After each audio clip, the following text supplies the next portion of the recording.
Hey guys, welcome back to the Rookie Talks podcast. My name is Healy. My name's Cooper. As always, we are sponsored by Mintmo. Check us out at Mintmo Apparel on Instagram and cop yourself something fresh. Let's get into it. Let's go. Got Matt Grealy on the podcast today. How's it going, bro? Good lads, how you been? Yeah, Good. not too bad. How you holding up with isolation, man? Yeah, pretty good. Just keeping on that grind. Just been doing uni and a bit of training every day, so keeping up to date. Staying fit. We're meant to start up again pretty soon. That'll be sweet. Yeah, I think about 3 weeks' time we'll be Hey. back into training. Should be good. All right, man. Well, we've got you on the podcast, so let's start off and just tell us a bit about yourself. Yeah, my name's Mac, as you guys probably know, and come from Toowoomba. Went to school at Downlands. Graduated last year in 2019. Just in my first year of uni at UQ, and that's also where I've continued playing rugby.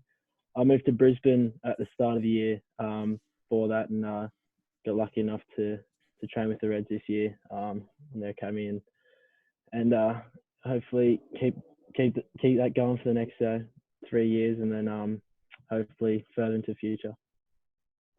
Yeah, sweet, man. And so you said you started at Downlands. How was that? Oh, it was great fun. I never really wanted to go to GPS school because I love being at Downlands, and I love the group of boys we had there, especially when it came to footy. It was always fun being the underdog there. We got a few good wins over that time, so yeah, it was always good fun at DLC. Because Downlands is they're sort of in the GPS competition for rugby, but not really. Hey, do you want to explain that? Yeah, we play the GPS teams on their bye. So as you guys would know, there's I think it's 8 GPS schools, and so obviously 7 teams. There's 7 GPS schools. Yeah, 7. So there's always going to be one team who's not playing for that week, and we sort of play them. And they sort of just pick if they want to play you or not, I guess. Yeah, so it's up to them usually, but most of them put out a team on the field, and then we give it a red hot crack. Yeah, because I know last year you guys came to the Sunshine Coast and pumped Sunshine Coast Grammar, which we love to see. Yeah, that was just one of the occasions where I think one of the schools didn't want to play us for previous reasons. Yeah, righto, because you're on top. You just beat Toowoomba Grammar, yeah? Yeah, no, but a couple of schools don't play us because of previous fights and that years ago. So Oh, really? Had a few blues. Take on the country slap. Fair enough, man. That's what we set up. You've been at Downlands the entire time since you started high school, is that right? Yeah, since grade 8. My family went through there too, like my siblings, so always somewhere I want to be. Yeah, where'd you start, bro? Like, where's your beginnings? I've always been in Toowoomba, so my family moved from Roma when I was born, and then I went to school at a school called Our Lady of Lourdes, which is just up the road from me, and then from there, my family also went through Downlands. There was 4 of us. Yeah, mad. And so you just played footy at Downlands right through, and what year did you get your start with the first 15? First 15, sorry, my internet connection. It was grade 11, because I think that was when the rules came in. Like, I remember when I was 15, they sort of said you're not allowed to, because I think the rules came in, you have to be 16, because there was one bloke the year before me played at 15, but I didn't really get that opportunity. And then, so yeah, grade 11, I was 16 and got a crack, and then grade 12, was lucky enough to captain. Had a pretty standout season too, sort of a bit of a breakthrough season, would you say? I think, well, like I always felt that I was going decent, but I think I just got a lot more attention, really. I suppose that win against Grammar helped a lot of things. There was a lot of media attention from that, and that sort of kicked off things for me into this year and into my future. That really kicked a lot of things off. But yeah, I suppose it was a big year. I mean, the year before I sort of took a year off rep footy. Chose, instead of playing the 16th Carnival, chose to go to South Africa for a cricket tour, which was a great tour. And then was lucky enough to be put in a few camps at the end of that year, and sort of built my confidence, got in the Reds Academy,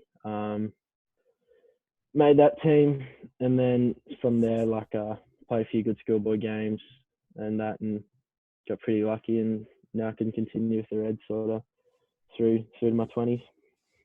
Yeah, and so you mentioned the game against Toowoomba Grammar. That was a pretty mad game. Did that game for you? Because I was watching the highlights of that just before, and it looked like a game where just nothing could go wrong for you, man.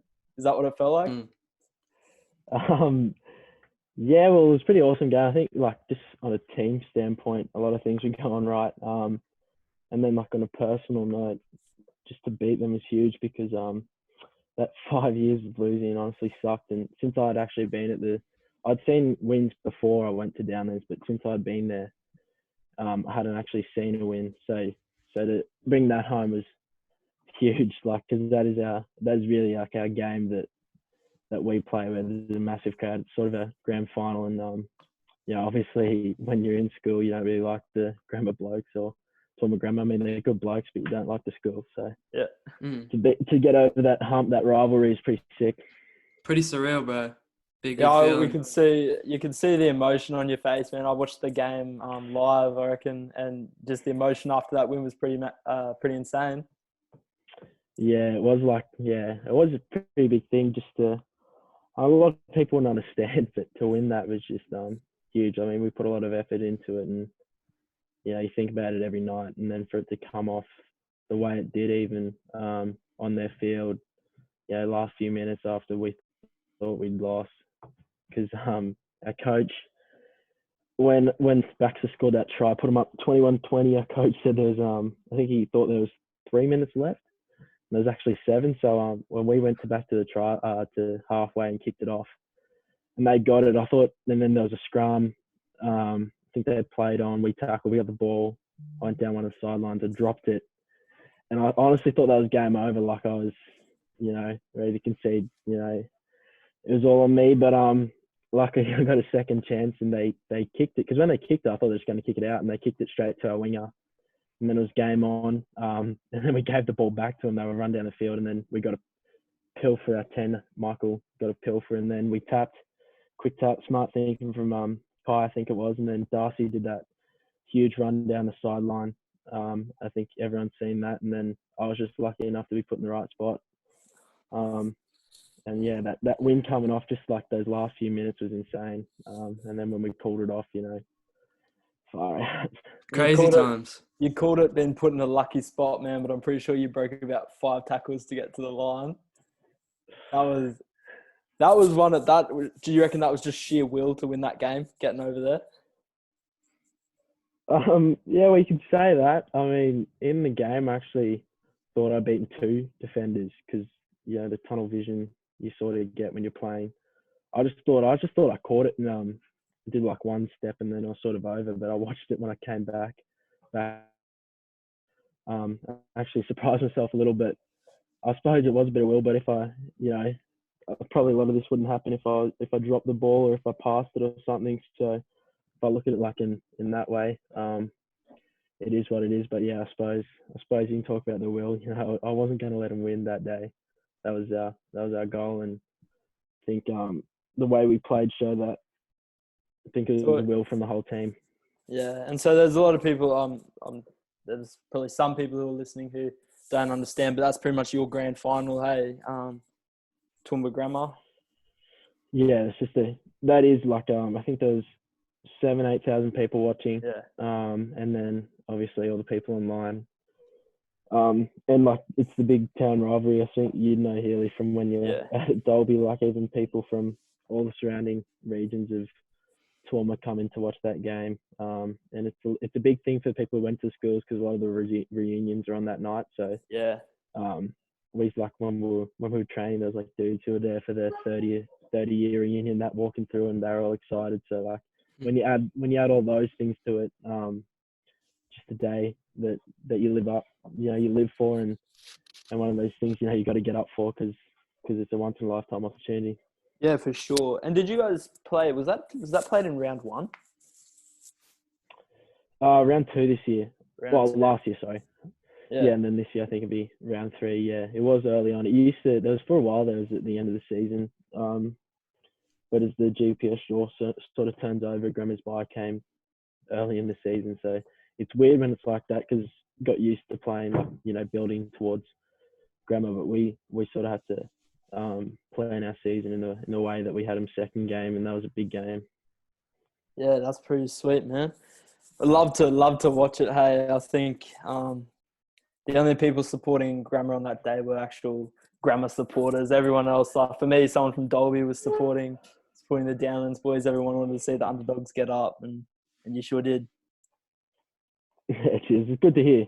Good to hear that. We don't want more people going for Grammar than already do. So yeah, up the underdogs. Hey. And so you moved into a bit of rep footy as well. Do you just want to talk us through that? You're with the Reds Academy now? Yeah. So I had a pretty decent year last year. It was in the Oz Barbarians. Got that from Queensland. I made the Queensland 2 side for schoolboys. But I was also on the Reds Academy side. And then was fortunate enough to make Oz from that. And then this year moved down to Brisbane in the Reds Academy, and obviously might have trained decent enough and got put into the Oz 20s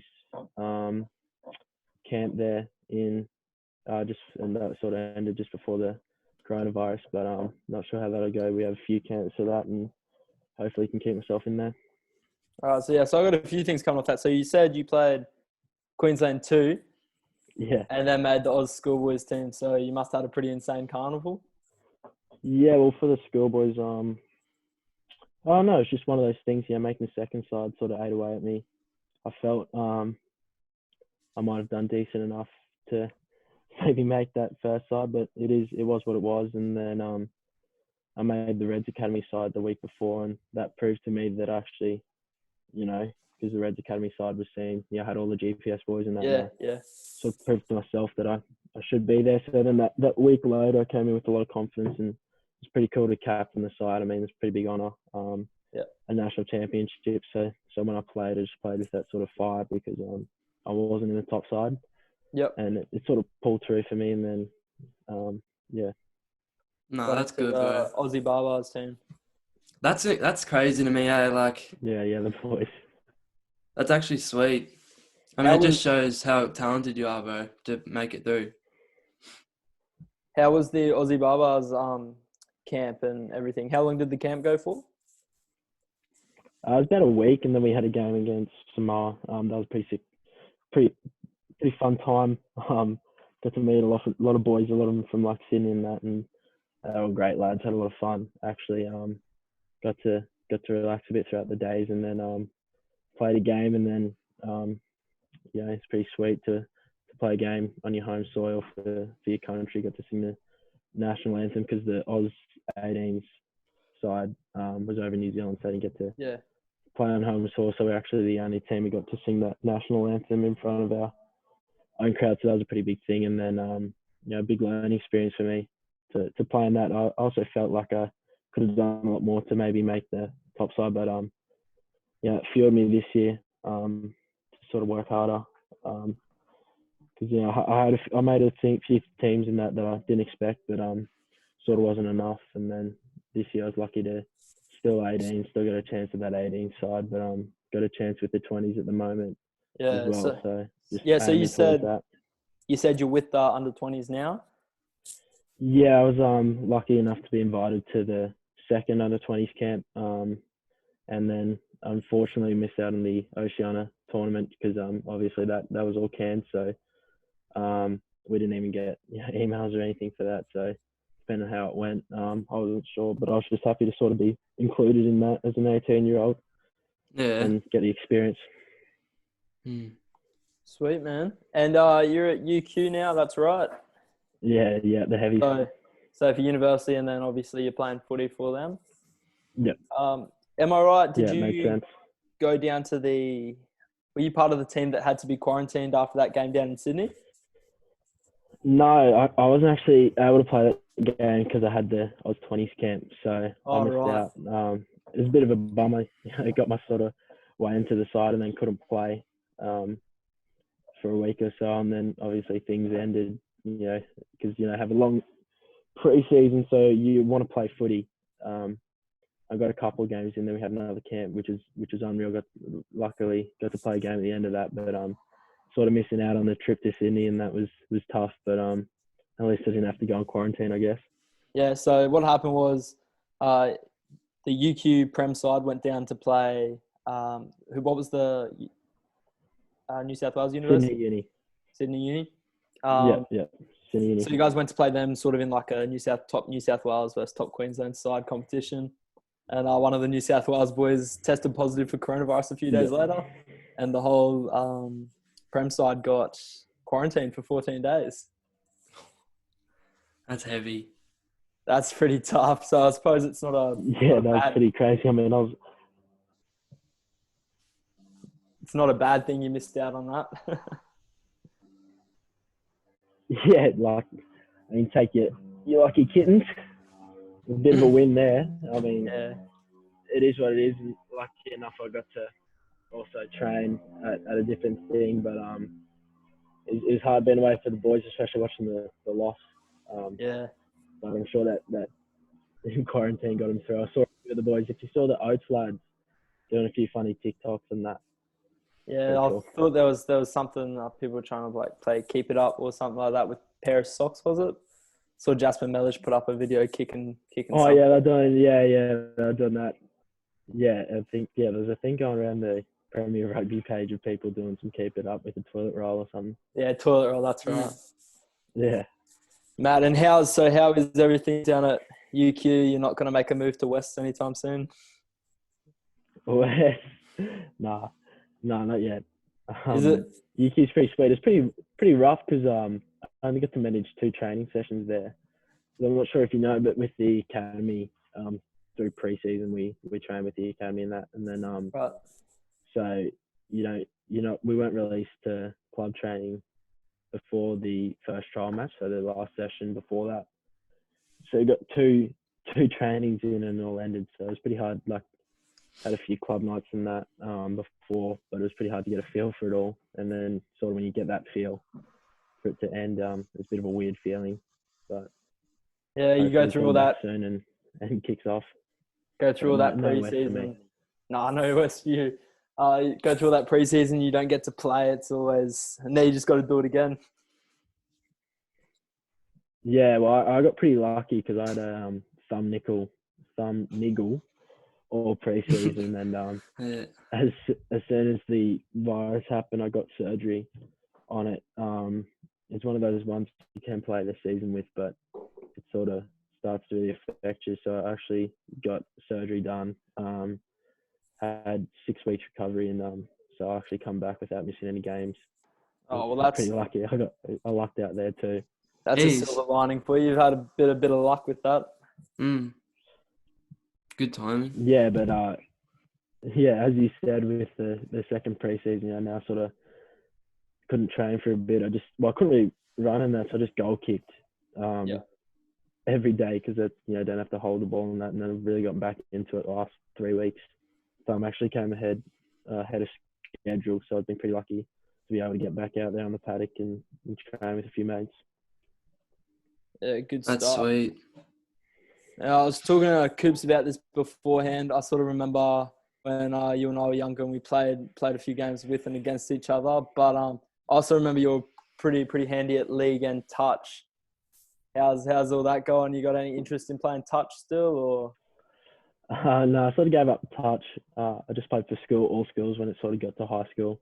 I think under 15s was my last rep thing. And then with league, always liked league, but I had to sort of make a decision at 16. I was in a few camps there, but I had a lot of clashes with school footy. I didn't want to, I had scholarships and that I had to keep. And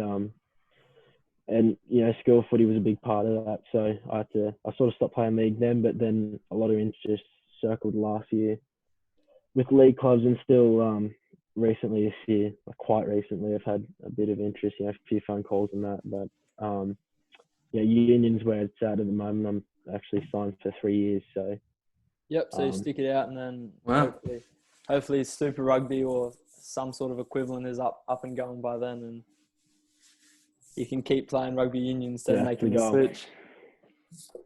It's got plenty more time to grow, bro. Getting young talent like you guys in there will help it.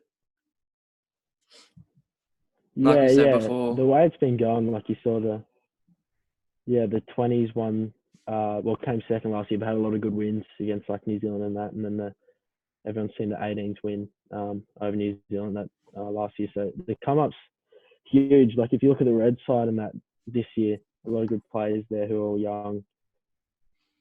So if you give it 3 or 4 years, and they nurture the talent right, I'm sure Australian rugby is gonna be in a lot better place. Yeah, with the right publicity too.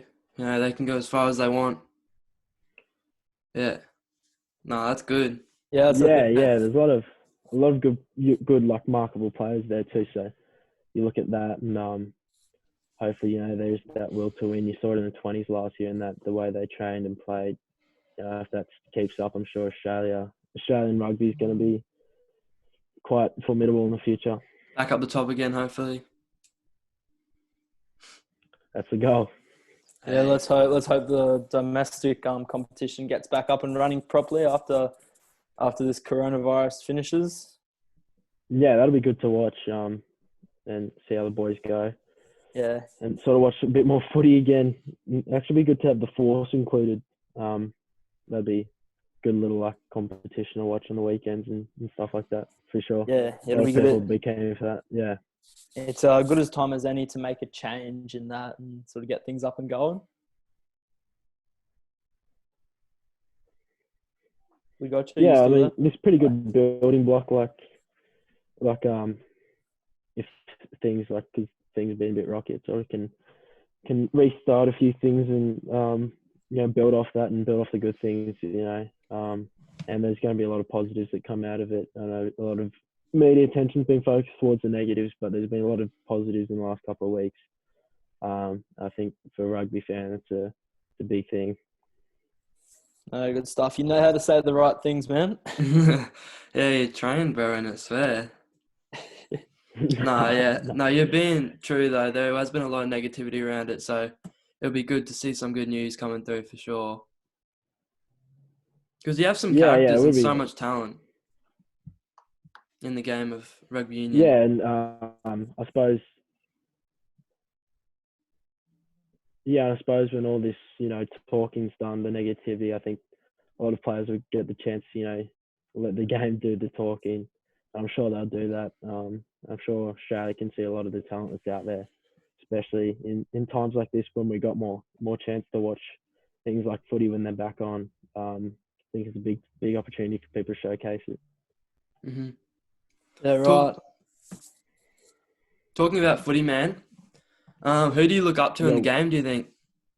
Who's someone you looked up to that you always thought was someone you base your game off almost? Basing my game, I sort of chop and change, take a few things from one person. Oh yeah, for sure. So like I always, it's pretty bad saying it now, but I love Izzy Folau. He was so good to watch when he played fullback, and me being a fullback, like the way he took high balls and ran and that. And then when I was 12, watching Kalen Ponga's highlights come out that day. Literally that afternoon, my brother showed it because he was in that grade. He showed me, and then I had a touch game that night. So that afternoon, I started trying to teach myself how to step like Kalen, and then tried it that night, and one of them worked. So I stuck to it, and then I try and base a lot of things off what he's done, and but with him, you see like other people who can step, like Cheslin Colby, Benji Marshall. Like they have there's a lot of players, a lot of players with flair these days, and trying to add my own flair. I don't just want to be like a steppy passing guy, but someone who can break tackles, not just through stepping someone, but through a bit of power and force. You're on the right path, bro. You're on the right path for sure. Cheers. Good stuff, man. Do you have a sort of, as we're wrapping up, we'll just fire some questions at you. Right, chuck them on. Who is probably the hardest player you've ever played with? Toughest, strongest, hardest to tackle, whatever it is. Definitely Josh Collins. I was hoping you'd say that. Josh Collins, dude, it was crazy. Like he came back he got injured last year. No, 2 years ago, and through his injury, because he kept so fit his whole life, he got asthma Yeah. because he'd been able to, because he's so fit, it didn't actually shine through. Yeah. And he started training again. We were doing an F45 session. This is just an example. Like, it's happened plenty of times. And he was there, and he was full having an asthma attack at F45, and then like shrugged people off to keep going. Like, almost killed himself. It was the most messed up thing I've seen. And then the same thing like happened in a game last year against Nudgy.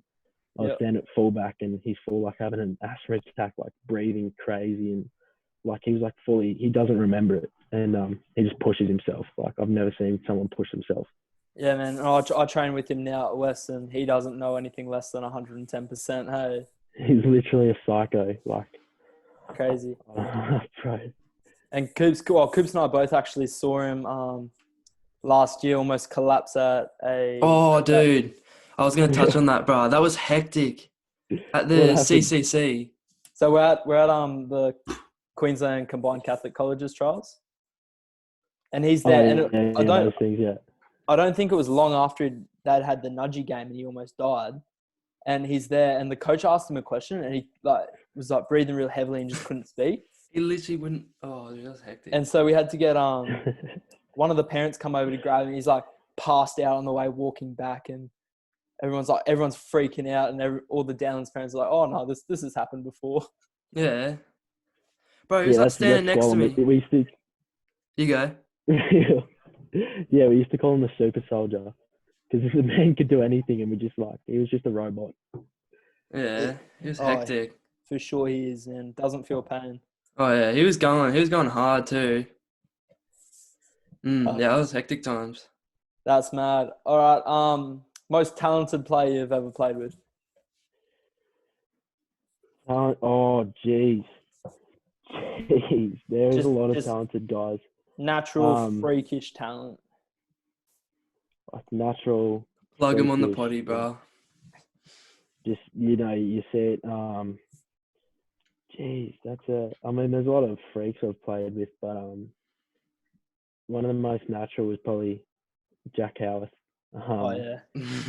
Just naturally genetically gifted, and built for footy. That kid, like, he's huge. His genetics, he's huge, he's quick, he's strong, and then he's got footwork and all that. So like, naturally talented footy player, just a freak of nature. Yeah, Jack Howarth. Yeah, wow, man. Couldn't say it better myself. And hardest player to tackle. Hardest player to tackle. Jeez. I don't know. There's a certain type of build. It's those, like, you get the tall, lanky kids, and then you get the little scrawny, strong ones who can just, bop you. Yeah, they're the worst. But the hardest player, there's some are hard to guard, like got good footwork and that, like a Dion or someone. But the hardest player to tackle for me would have to be, geez, you're finding some tough questions. Pick one. Jack was always tough, but there was, the toughest. Joseph Suwali. List off. No. If you want to lift off, who's the winner for the 18s? No, who's the Tolu? I think his name is. I was defending on the wing, and that kid had some footwork. Like, he was quick. That was tough. Who was he for, sorry? New South Wales okay. Academy, Waratahs Academy.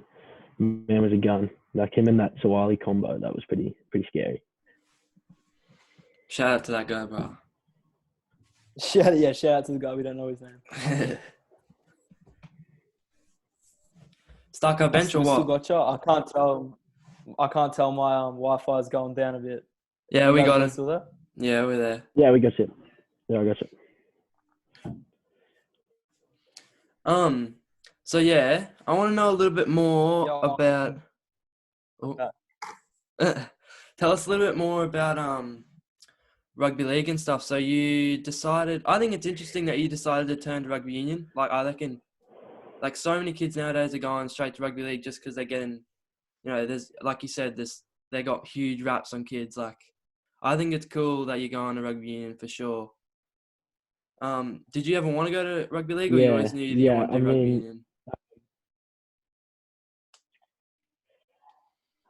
it's hard because you never really know what's going to be the best thing. But I always felt for me it Oh, was union, and it still feels like that at the moment. So when it came to league, like I think a lot of people tend to go to league. Like I did get offered, quite a bit. no But doubt, bro.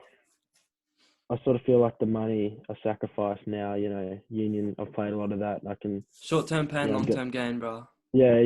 That's it. I'm gonna back myself to sort of Smart. change it up, and when rugby comes back, it's inevitably gonna be big in the Big. future. Because it's hit rock bottom, and there's only up from here. So to be like my dreams at the moment is to be part of that and part of the come up. Not just sitting on a. I like league, but I always felt I'm better at union. And still do. Things can change, but that's how I feel, and they're my goals. So yeah. Yeah, no, that's sweet. That's a good way to look at it for sure, bro. So talking about your goals, where do you see yourself in 5 years? 5 years. Well, 5 years. I'd love to still be in Brisbane. I love living there. And hopefully playing on a great Reds roster who's made quite a substantial impact on the Super Rugby competition. Hopefully some championships or something. And obviously every rugby player's dreams to play for the Wallabies. Oh yeah. I know there's a World Cup, so in 5 years there's one in 3 years. So 5 years would have hoped to have been to one of them and played in one of them. They're my goals. Now just gonna make a reality or something. So yeah. And you'll probably have a degree under your belt. You're saying you're studying as well. Not a bad combo. Yeah. Yeah. So I'm doing full-time study at the moment, which is pretty rough trying to handle everything, especially for this virus. So I'll probably drop back to a few less subjects, and hopefully I am finished in 5 years or something. But if I'm not, I'll Yeah. just take it. Got time. But that all depends on how much footy I'm playing and how far I've taken it. Really. Yeah, so what's your schedule sort of looking at now? I know it's a bit hard to say at the moment, but what was it? Was it pretty busy, or footy all the time, Yeah. or? Like yeah. Well, just training every arvo/night. And then Saturday kick, play a game, and then Sunday was sort of that day off. But he absolutely busted from footy the day before, so it's sort of day you want to relax. Yeah. And then I got uni. Luckily, I don't have any uni specifically to do on Mondays, but I've got stuff due every Monday. And then Tuesday, Wednesday, Thursday, Friday, I had lectures, tutorials, all that stuff. So trying to keep up with a full-time load was pretty rough. But if I get through the next, I think there's about 4 weeks left in the semester. If I get through that and then have a break and then go back to 2, and when hopefully footy's on, and I do have more of a footy load. All a good process, bro. So you do a bit of training. Who's someone you trained with and was just like, whoa, like someone all the time you looked up to a little bit, maybe came through the ranks and you saw him, maybe you trained with them, got advice from them? Anyone like Yeah, that? got advice off a few people over a few different things, but sort of one place that love watching, was always underrated, was Brad Twidale. Mm-hmm. He was in Queensland City side last year, and UQ. I think he's looking at playing 10 there this year. When we were in grade 9, he was carving up for the first and that, and he's sort of underrated, and then came through and Grade was 9, really, bro. yeah. So he was that grade 12 we all looked up to, just freakish, and I used to love watching what he would do, and the way he trained, and sort of being at the same school. He was probably a big part of that. Yeah. Nah, that's sweet as. I'm Yeah, it back. wasn't Oh, really like wasn't really like one of those professional players or the rep footy players, and around he was sort of one who I looked up to, because he was like a really high standard, and being from Toowoomba, you don't have many of those around, so it was pretty cool. And then now I get to play with him, so that's the best, bro. yeah, it's sick as. And Oh, Oh, you go, Heels. Oh, so I'm not sure what you guys have covered. We covered a little bit like his bit of his schedule, inspirations, his goals in 5 years. Right, are you sort of keep going, or Yeah, we can go. yeah? So go for it. Oh yeah, you got any hobbies outside of rugby? You said your schedule's real busy, bro. Got to be something else you like doing. Yeah. I don't really like I love playing basketball. Basketball's probably a big hobby. Watching basketball is a big hobby. Stuff that's not on. They're probably my biggest, and then little ones are like, everyone loves watching TV shows, some or a movie here and there. And then playing a bit of PlayStation, hopping on with the boys. Yeah. That's always a bit of fun. So it's not like a huge hobby. Like I don't 20, just outside of footy, I'm just playing PlayStation or playing basketball. But basketball's probably biggest, like watching all that stuff, and then like other things like watching movies and playing PlayStation, like a lot of teenage lads do. And you get around the boys. Yeah, love the boys. Yeah, all for the boys. You living with boys at the moment or what in Brisbane? Yeah, I live with my oldest brother and his best mate, so it's quite fun, and they also keep me in check. Like, it was kind of easier first year out living with my oldest brother. Some sort of sense of home, and then someone who can keep me under control. I stick to my uni, stick to my footy, and then have a bit of fun with them on weekends and that. Hey, that's what you want. Yeah, good stuff, man. And I'm not sure if you covered it before, but what does the rest of the year have in store for you? The rest of the year, well, hopefully some footy. Yep. And then if that gets to, hopefully want to make a few teams, some big teams, and keep working, like keep going up. I thought I came a long way last year, and then want to go even further this year in improving, making teams I probably didn't think I'd make, this time 2 years ago or something, and keep surprising myself. And I don't want to set anything in stone for what's in store, but I'm pretty confident in my abilities to really shake some things up. Good stuff, man. We appreciate having you on, man. Yeah, thanks very much for the chat. Cheers, brother. Thanks for your time, bro. We know it's all valuable, so thank you. Yeah, lads, keep up on the grind, love the content. Hundo. Cheers, bro. Cheers. Thank All right, you. sweet ass. Thank you. Bye.